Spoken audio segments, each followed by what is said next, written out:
So আজকে ব্রেকফাস্টে আছে এই দারুণ ডিলিশিয়াস লেফট ওভার মাশরুম দিয়ে বানানো স্যান্ডউইচটা। So delicious. আমি ব্রেকফাস্ট এনজয় করি, তোমরা রেসিপিটা দেখো। তো প্রথমেই যেটা নেব সেটা হচ্ছে আগের দিনের লেফট ওভার মাশরুম। এই মাশরুমের তরকারিটা বেঁচে গেছিলো, তো এটা দিয়ে ভাবলাম স্যান্ডউইচ বানিয়ে নিই। ভীষণ সুন্দর খেতে হয় আর খুব তাড়াতাড়ি বানানো যায়। তো ফার্স্টেই ব্রেডটা নিয়েছি, মাল্টিগ্রেন ব্রেড, যে কোনো ব্রেড এখানে ইউজ করা যেতে পারে।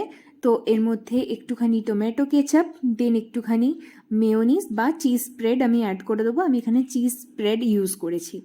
দেন এখানে পাউরুটিতে যতটা স্টাফিং প্রয়োজন ততটা এখানে ভালো করে স্প্রেড করে দেবো। এখানে আমার 2 টেবিল স্পুন মতো স্টাফিং লেগেছে। নেক্সট সামান্য টেস্টের জন্য অল্প একটুখানি অরিগ্যানো আর কাঁচা লঙ্কা দিয়ে দেবো, অ্যান্ড এটা স্কিপ করাও যেতে পারে। দেন একটা প্যানে একটুখানি বাটার স্প্রেড করে দিয়ে তার ওপর এই স্যান্ডউইচটা বসিয়ে দেবো।